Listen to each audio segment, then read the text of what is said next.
Hello everyone, this is श्रद्धा कल्याणी. मी आजपासून तुमचं college join केलं आहे आणि मी आजपासून तुमचा फार्मास्युटिक्स 2 हा सब्जेक्ट घेते आहे. तर मी सिलेबस कॉपीमध्ये जे 14 चॅप्टर आहेत ते according to dosage form divide केलेले आहेत. तर त्यामधला जो पहिला पार्ट आहे डिस्पेन्सिंग फार्मसी, त्यातला पहिला चॅप्टर प्रिस्क्रिप्शन, तो आपण आज बघूयात. लहानपणापासून सगळेजण मेडिकलमध्ये किंवा जेव्हा आपण क्लिनिकमध्ये जातो तेव्हा एक डॉक्टर चिठ्ठी लिहून देतो आणि बऱ्याच वेळा असं म्हणतात की त्यातलं अक्षर कुणाला कळत नाही, पण ते फार्मासिस्टला कळतं. तर त्या प्रिस्क्रिप्शन बऱ्याच पार्टमध्ये डिवाइड केलं जातं. तर ते पार्ट्स कुठले कुठले आहेत आणि प्रिस्क्रिप्शन म्हणजे नक्की काय, हे आज आपण शिकणार आहे. मी जे पण या स्लाइड शोद्वारे सांगतेय त्याचा तुम्हाला काही डाऊट असतील, काही क्वेरीज असतील तर तुम्ही मला कॉन्टॅक्ट करू शकता. तर स्टार्ट करूयात प्रिस्क्रिप्शन. सो फर्स्ट येते what is prescription, definition of prescription. आपल्याला सगळ्यांना माहिती आहे, आपण जेव्हा डॉक्टरकडे जातो तर डॉक्टर आपल्याला एक चिठ्ठीवर लिहून देतो की गोळ्या, जे पण आपलं हे असेल डोसेज फॉर्म असतील ते लिहून देतात आणि त्याचं डोसिंग फ्रिक्वेन्सी म्हणजे कुठली गोळी कधी घ्यायची हे लिहून देतो. पण पण आपण जेव्हा प्रिस्क्रिप्शन फार्मसीमध्ये स्टडी करतो तेव्हा ते डिफरंट पार्ट्समध्ये डिवाइड केलं जातं आणि ते कुठले कुठले पार्ट्स आहेत, त्याच्यामध्ये कुठल्या पार्ट्समध्ये कुठला डाटा इन्क्लूड केला पाहिजे हे आज आपण बघणार आहे. तर स्टार्ट करूया. What is prescription? Prescription is a written order from the registered medical practitioner to the pharmacist. Definition फार्मसीमध्ये करताना तुम्ही जेवढ्या कट करून कराल तेवढं तुम्हाला लक्षात राहायला सोपं जातं आणि कुठलाच पार्ट मिस होत नाही. तर प्रिस्क्रिप्शन ही एक रिटन ऑर्डर आहे. इथे एक लक्षात घेण्यासारखं आहे की प्रिस्क्रिप्शन ही एक ऑर्डर आहे. It is not a request or nothing other, it is a written order. बऱ्याच फार्मसीच्या ज्या गव्हर्नमेंट एक्झाम्स असतात त्याला हा क्वेश्चन येतो. आपण बऱ्याच वेळा आपण बेसिक आहे म्हणून सोडून देतो, पण व्हॉट इज प्रिस्क्रिप्शन असं क्वेश्चन असतो आणि खाली ऑर्डर, रिक्वेस्ट असे ऑप्शन असतात. त्या बऱ्याच वेळा आपल्याला कळत नाही. तर सगळ्यांना हे लक्षात घ्यायचं आहे की prescription is a written order given to a register given from a registered medical practitioner to the pharmacist. म्हणजे एखादा मेडिकल प्रॅक्टिशनर ज्यामध्ये डॉक्टर किंवा प्राथमिक आरोग्य केंद्रात काम करणारा एखादा डॉक्टर असेल ते MD डॉक्टरपर्यंत जे फार्मासिस्टला ऑर्डर देतात त्याला प्रिस्क्रिप्शन म्हणतात. इथे अजून एक पार्ट लक्षात घेण्यासारखं आहे की फार्मासिस्टला प्रिस्क्रिप्शन लिहिण्याचा अधिकार नाही आहे. फार्मासिस्टला फक्त दिलेली प्रिस्क्रिप्शन डिस्पेन्स करण्याचा अधिकार आहे किंवा फार्मासिस्ट आहे त्या प्रिस्क्रिप्शनमध्ये चेंजेस करू शकत नाही. ठीक आहे. तर prescription is a written order from a registered medical practitioner to the pharmacist. आता ही ऑर्डर आहे जी डॉक्टरकडून फार्मासिस्टकडे येते, पण ही कशासाठी आहे हे पुढच्या ह्याच्यामध्ये एक्सप्लेन केलंय. To compounding and dispense a specific medicine for the patient. जेव्हा आत्तासारखे ब्रँडेड डोसेज फॉर्म तयार केले नव्हते तेव्हा फार्मसी झालेल्या लोकांचं हे काम असायचं की जे औषध किंवा जे फॉर्म्युला त्यांनी दिलेला आहे त्याच्यानुसार त्यांना ते कंपाऊंड करावं लागायचं, म्हणजे तयार करावं लागायचं आणि मग ते डिस्पेन्स वेगवेगळ्या पाऊचमध्ये किंवा छोट्या बॉटल्समध्ये डिस्पेन्स करावं लागायचं. पण आत्ताची फार्मसीची प्रॅक्टिस आहे ती थोडीशी डिफरंट आहे. आता ऑलरेडी पॅक केलेले ड्रग हे बाजारात येतात आणि फार्मासिस्टला फक्त ते डिस्पेन्स करायचे असतात विथ पेशंट काउन्सिलिंग, जो आता नवीन इंट्रोड्यूस झाला आणि त्याच्यावर बऱ्याच ठिकाणी सेमिनार्स होतात किंवा त्याच्यावर बोललं जातं. तर it is a written order from a registered medical practitioner to the pharmacist to compound and dispense a specific medicine to the patient. So ही आहे प्रिस्क्रिप्शनची डेफिनेशन. यामध्ये लक्षात घेण्यासारखे 3 गोष्टी आहेत. पहिली, it is a written order. Second, it is given from registered medical practitioner to the pharmacist and it involves the instruction regarding the compounding and dispensing of specific medication for the patient. आधीच्या काळामध्ये prescription हे Latin टर्म्समध्ये लिहिल्या जायचे किंवा आता तुम्ही बऱ्याच प्रिस्क्रिप्शनमध्ये असं बघत असाल की किंवा रोज 2दा घ्यायचंय किंवा thrice a day, once a day, तर हे लिहिताना ते TID किंवा BD असं लिहितात. तर याचा अर्थ काय होतो, या टर्म्सचा अर्थ काय होतो, तर या चॅप्टरच्या पुढच्या पार्टमध्ये लॅटिन टर्म्स आपल्याला दिलेले आहेत काही, आणि त्याचे इंग्लिश कन्व्हर्जन जे आहे ते पाठ करायचे, ज्यामुळे आपल्याला प्रिस्क्रिप्शन वाचायला अजून सोपं जाईल. तर ते आपण पुढच्या पार्टमध्ये बघणार आहे. आत्ता आपण सध्या बघतोय पार्ट्स ऑफ प्रिस्क्रिप्शन. तर पहिला त्याच्यामध्ये 8 पार्ट केलेले आहेत. एक आहे date, second is age, sex, name and address of the patient, third is superscription, inscription, subscription, signa और signature, renewal instruction and address, signature, registration number of the practitioner. तर आता एक एक पार्ट आपण. Third is superscription. सुपरस्क्रिप्शन म्हणजे तुम्हाला बऱ्याच वेळा त्या नावाचं एक अट्रॅक्शन असतं, RX. जसं डॉक्टरांना आपण DR किंवा हे लावतात, प्रिफिक्स लावतात, तसं बरेच आजकाल फार्मसिस्ट पण DRX लावतात. तर या RXचा नक्की अर्थ काय, तर प्रिस्क्रिप्शन मधल्या या पार्टला म्हणतात superscription. It is represented by RX symbol. It is a Latin word. It means you take. In older days, the symbol was considered to be originated from the sign of Jupiter, the god of healing. This symbol was employed by the ancient in requesting God to the quick recovery of the patient. तर हा Jupiter गॉडसाठी जो God of healing आहे त्याच्यासाठी हा symbol आहे RX. तर या RX नंतरचा जो पार्ट येतो तो आपला असतो मेन बॉडी ऑफ प्रिस्क्रिप्शन, ज्यामध्ये ड्रग, त्यांचा कंटेंट आणि त्याचा डोसेज फॉर्म लिहिलेला असतो. तर तो पार्ट आहे inscription. This is the main part of prescription order, contains the name, quantities of prescribed ingredient. जसं मी तुम्हाला आधी म्हटलं की आधीच्या फार्मसी प्रॅक्टिसमध्ये असं असायचं की डॉक्टर फक्त कंटेंट लिहून द्यायचा आणि फार्मसिस्ट तो डोसेज फॉर्म मेडिकलमध्ये किंवा त्याच्या डिस्पेन्सरीमध्ये तो फॉर्म्युलेट करायचा. तर त्यामुळे आधी असं असायचं, जसं तुम्ही सुटिक्सचे प्रॅक्टिकल करताना कंटेंट दिलेला असतो आणि क्वांटिटी गिवन दिलेली असते, त्यावरनं तुम्ही किती क्वांटिटी लागणार आहे आपल्याला ते काढता. तर तसं आधीच्या काळामध्ये प्रिस्क्रिप्शनमध्ये कंटेंट, त्याचं क्वांटिटीज हे दिलेले असायचे, त्याच्यावरनं फार्मासिस्ट ते डिस्पेन्स करायचा. तर याच्यामध्ये 3 पार्ट येतात. पहिला आहे name of each ingredient return on a separate line along with it's quantity. Second म्हणजे ते जे पण इन्ग्रेडियंट आहेत ते एका लाईनमध्ये लिहिलेले असले पाहिजेत. त्याच्यानंतर ज्या प्रिस्क्रिप्शनमध्ये मल्टिपल डोसिंग आहेत किंवा खूप इन्ग्रेडियंट एकाच फॉर्म्युल्यामध्ये इन्व्हॉल्व केलेले आहेत, त्याच्या 3 पार्टमध्ये आपण लिहू शकतो. पहिला आहे ॲक्टिव्ह इन्ग्रेडियंट, ज्याला आपण API म्हणतो, ॲक्टिव्ह फार्मास्युटिकल इन्ग्रेडियंट. सेकंड येतो बेस, म्हणजे एखादा आपण कधी स्टार्च वापरला जातो किंवा लॅक्टोज असतो जो बल्किंग एजंट्स म्हणून वापरले जातात, तर तो येतो. थर्ड आहे ॲडज्युअंट, याच्यामध्ये तुम्हाला एखाद्या मेडिकामेंटची ॲक्शन एनहान्स करण्यासाठी वापरला जातो किंवा कधी टेस्ट चांगली नसते किंवा कधी जो स्मेल असतो तो खूप स्ट्रॉंग असतो, तर तो कव्हर करण्यासाठी जे वापरले जातात त्याला ॲडज्युअंट म्हणतात. आणि थर्ड येतो व्हेइकल, म्हणजे जसं सिरप्समध्ये अल्कोहोल वगैरे यूज केलं जातं किंवा काही याच्यामध्ये वॉटर यूज केलं जातं, काही इमल्शनमध्ये ऑइल, हे पण एक व्हेइकल असू शकतं. तर या 3 पार्टमध्ये ते लिहिलं पाहिजे. First is base or API, second is adjuvant, ज्याच्यामध्ये अदर एक्झिपियंट्स ॲड होतात, आणि थर्ड इज व्हेइकल.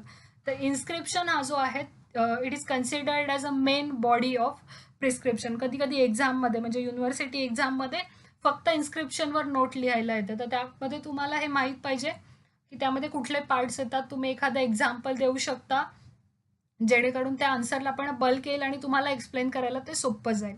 पण आजच्या फार्मसी प्रॅक्टिसमध्ये बऱ्यापैकी असं असतं की ब्रँडेड ड्रग्सचे नावं लिहिले असतात, त्यामुळे तुम्हाला तिथं हा पार्ट एवढा लेंदी येत नाही.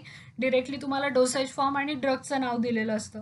पण जसं आजकाल जो सगळ्यात हॉट विषय आहे generic drug versus branded drugs, तर बरेच मेडिकल प्रॅक्टिशनर असे आहेत किंवा जे खूप आधीपासून प्रॅक्टिस करतात तर त्यांना बऱ्याच वेळा ब्रँडेड ड्रगची नावं माहीत नसतात, तर त्यांना ती सवय झालेली असते, तर ते डायरेक्टली कंटेंटचं नाव लिहितात. तर अशा वेळी तुम्हाला त्या कंटेंटवरून आणि त्या स्ट्रेंथवरून कळलं पाहिजे की ब्रँडेड ड्रग कुठला असू शकतो किंवा कुठला तो त्याला सुटेबल आहे. फिफ्थ पार्ट येतो सबस्क्रिप्शन.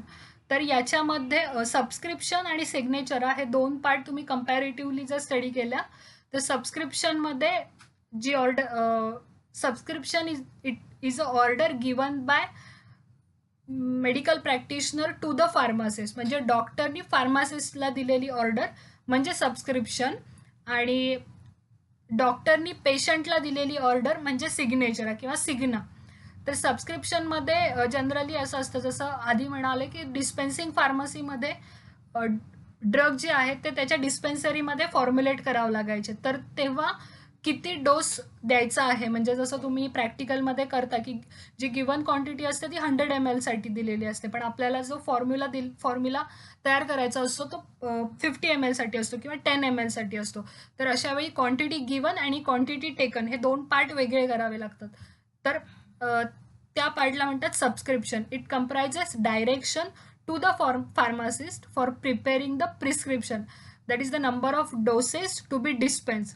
फॉर एक्झाम्पल कधी कधी एखादी प्रिस्क्रिप्शन तुम्ही बघितली, समज ऑफ्लोमॅक 200 दिलेलं असतं आणि समोर लिहिलेलं असतं की ट्वाईस अ डे किंवा थ्राईस अ डे किंवा for example twice a day धरा, आणि 3 दिवसाचा डोस दिलेला असतो. तर आपल्याला हे कळतं की ट्वाईस अ डे आहे आणि 3 डेजसाठी आहे, म्हणजे 2 × 3 = 6. तर 6 टॅबलेट आपण त्याला द्यायला पाहिजेत. तर असं कळण्यासाठी जी ऑर्डर असते जी मेडिकल प्रॅक्टिशनरकडनं फार्मासिस्टला दिलेली असते त्याला म्हणतात सबस्क्रिप्शन. आणि सेकंड पार्ट येतो signature or signa. This contains the direction to be given to the patient regarding the administration of drug, म्हणजे कुठला ड्रग किती वेळा घ्यायचा, त्याची फ्रिक्वेन्सी काय आहे, प्लस तो ड्रग कधी कधी असं असतात की काही ड्रग हे दुधासोबत घेतले जातात किंवा काही ड्रग हे लुकवॉर्म वॉटर सोबत घेतले जातात. तर हा पार्ट येतो सिग्नेचरामध्ये. It is the instruction given in the prescription are required to be transferred to the container in which the medicament is to be dispense so that the patient can follow it. म्हणजे आपण जेव्हा label तयार करतो सुटिक्स 2 मध्ये जेव्हा तुम्ही practical perform कराल तेव्हा तुम्हाला वेगवेगळ्या प्रकारचे लेबल कळतात, म्हणजे जसं पॅरेंटल मेडिकेशनसाठी कसे लेबल असले पाहिजेत किंवा सस्पेन्शनसाठी कसे असले पाहिजेत, सिरप्ससाठी कसे असले पाहिजेत. तर या प्रोसेसमध्ये तुम्हाला कळतं की कुठल्या लेबलवर काय इन्स्ट्रक्शन असले पाहिजेत. जसं सस्पेन्शन असेल तर त्याच्यामध्ये खूप छोटे छोटे पार्टिकल्स असतात, तर त्याच्यावर तुम्ही जर एखादं लेबल ऑब्झर्व केलं तर त्याच्यावर असं लिहिलेलं असतं की शेक वेल बिफोर यूज. तर हे जे डायरेक्शन्स असतात ते येतात सिग्नेचर और सिग्ना या अंडर. तर ते इन्स्ट्रक्शन असे असू शकतात की the quantity to be taken or amount to be use, म्हणजे कधी कधी एक गोळी घ्यायची असते किंवा कधी कधी अर्धी गोळी घ्यायची असते. तर हे या पार्टमध्ये येतं. हा पण क्वेश्चन बऱ्याच गव्हर्नमेंट एक्झाममध्ये आलेला आहे, सबस्क्रिप्शन आणि सिग्नेचरचा डिफरन्स. बऱ्याच वेळा आपलं कन्फ्युजन होतं, आपलं ते लक्षात असतं की प्रिस्क्रिप्शन ही डॉक्टरांनी फार्मासिस्टला दिलेली ऑर्डर आहे म्हणून. सो त्याच ह्यांनी आपण याचं पण आन्सर लिहू शकतो. तर हा फरक इथे लक्षात ठेवायचा की सिग्नेचर और signa it is a order given by physician to the patient and not to the pharmacist. Second येतं the frequency and timing of administration or application. काही गोळ्या जसं अँटासिड वगैरे असतं हे सकाळी घेतात किंवा झोपेच्या गोळ्या किंवा कॅल्शियमच्या गोळ्या ह्या रात्री घेतल्या जातात. तर ते टायमिंग फ्रिक्वेन्सी हा पार्ट सिग्नेचरामध्ये येतो. थर्ड आहे रूट ऑफ ॲडमिनिस्ट्रेशन. जसे काही गोळ्या बकल टॅबलेट्स असतात, काही एनिमाज असतील किंवा काही टॉपिकल ऑइंटमेंट असतील. तर रूट ऑफ ॲडमिनिस्ट्रेशन काय, ओरल आहे, टॉपिकल आहे का बकल सबलिंगल आहे, हा पार्ट यामध्ये कवर झालेला पाहिजे. आणि लास्ट येतं special instruction as a such as dilution direction. लहान मुलांचे जे जनरली हे असतात फॉर्म्युलेशन असतात, तर यामध्ये स्टराईल वॉटर जे असतं ते सेपरेट दिलेलं असतं आणि रिकॉन्स्टिट्यूट केलेली पावडर सेपरेट दिलेली असते. तुम्ही जर अँटीबायोटिक्सचे फॉर्म्युले बघितलेत तर ते वॉटर जे असतं स्टराईल वॉटर ते ज्यावेळेस आपण बाळाला तो ड्रग देतो त्यावेळेस त्याच्यामध्ये टाकून शेक करून ते दिलं पाहिजे. तर या ज्या इन्स्ट्रक्शन आहेत हे याही सिग्नेचर अंडर येतात. नेक्स्ट पार्ट आहे रिन्युअल इन्स्ट्रक्शन. तर हा पार्ट याच्यामध्ये मेनली येतं की कधी कधी असं होतं जेव्हा आपण एखादं ऑपरेशन झालेलं असतं पेशंटचं, तर त्याला जे डॉक्टर असतात ते 10 दिवसाचा कोर्स देतात गोळ्यांचा आणि भेटायला म्हणजे नेक्स्ट अपॉइंटमेंट 15 दिवसांनी किंवा महिनाभरानी येतात.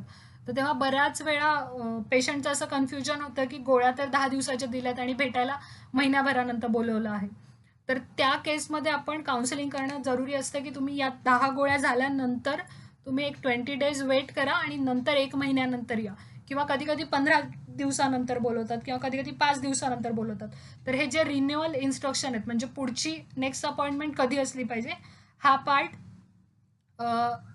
याच्यामध्ये येतो. The prescriber indicates on every prescription order whether it may be renewed and if so how many times. म्हणजे एखादी गोळी अशी असते की 1 महिना अँटासिड दिलेला आहे आणि त्याच्यानंतर दुसरं अँटासिड दिलेलं असतं, तर ती प्रिस्क्रिप्शन रिपीट करायची असेल तर तिथं इन्स्ट्रक्शन दिलेले असतात. तर फार्मासिस्टला त्या जे इन्स्ट्रक्शन आहेत त्या कळल्या पाहिजेत यासाठी तो सगळ्यात शेवटचा पार्ट असतो. तर रिन्युअल इन्स्ट्रक्शन हा एक खूप इम्पॉर्टंट पार्ट आहे प्रिस्क्रिप्शनमध्ये. अँटीबायोटिक्स किंवा हॅबिच्युअल ड्रग्जमध्ये सुद्धा कधी कधी याचा मिसयूज केला जातो.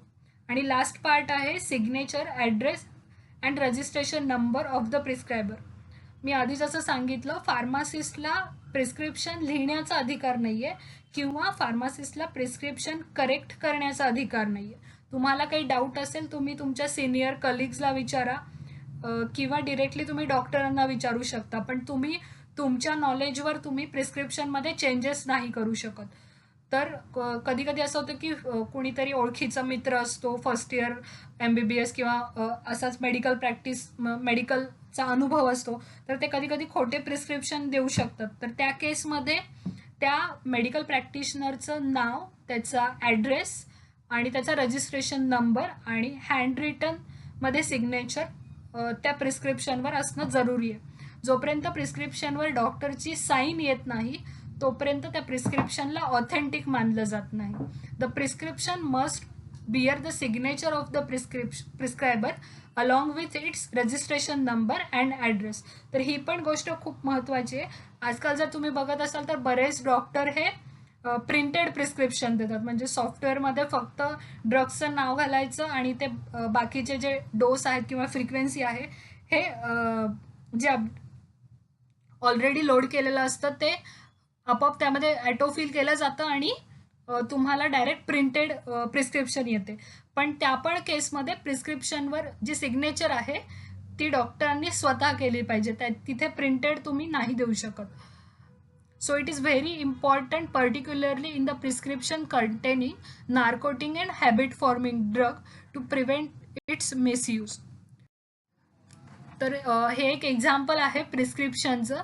याच्यामध्ये जे आपण आधी 8 पार्ट बघितले तर तुम्ही ते कसे डिस्टिंग्विश केलेत ते बघू शकता. याच्यामध्ये पेशंटची इन्फॉर्मेशन दिलेली आहे, डेट ऑफ प्रिस्क्रिप्शन दिलं आहे, इन्स्क्रिप्शन, सबस्क्रिप्शन, सिग्नेचर आणि डॉक्टरांची इन्फॉर्मेशन ही दिलेली आहे. जेव्हा तुम्हाला युनिव्हर्सिटी एक्झामला पार्ट्स ऑफ प्रिस्क्रिप्शन याच्यावर क्वेश्चन येतो किंवा शॉर्ट नोट लिहायला विचारतात तेव्हा एक्सपेक्ट केलेलं असतं की तुम्ही त्याची डेफिनेशन द्या, त्याचे 8 पार्ट्स ब्रीफमध्ये एक्सप्लेन करा आणि एखाद्या टिपिकल प्रिस्क्रिप्शनचं एक्झाम्पल देणं मस्ट आहे. तर हा होता पहिल्या चॅप्टरमधला पहिला पार्ट प्रिस्क्रिप्शन. याच्यानंतर अजून एक पार्ट येतो modern methods of prescription and adoption of metric system. तर हा पार्ट मी पुढच्या स्लाइड मध्ये कव्हर करेल. तोपर्यंत जर या पार्टमध्ये कुणाला काही शंका असेल तर ते मला कॉन्टॅक्ट करू शकतात. थँक्यू.